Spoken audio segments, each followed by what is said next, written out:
High, ഇത് എവിടെ ഇപ്പൊ ഞാൻ നിക്കുന്നത് നോക്കിയേ?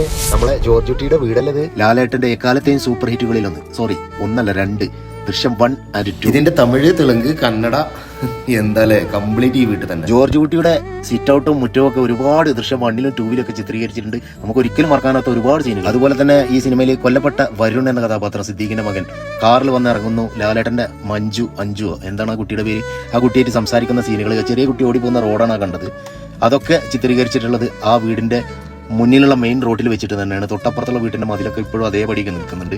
ഇനി വേറൊരു കാര്യം, ദൃശ്യം 3 റീലോഡഡ് സത്യമാണോ എന്ന് എനിക്കറിയില്ല കേട്ടോ. വീട്ടുകാർ എന്നോട് പറഞ്ഞാണ് അടുത്ത മാസം 3-ാം ഭാഗം ഷൂട്ടിംഗ് തുടങ്ങാൻ പോവാണ്, അതിന്റെ കാര്യങ്ങളൊക്കെ അവിടെ നടന്നുകൊണ്ടിരിക്കുകയാണെന്ന്.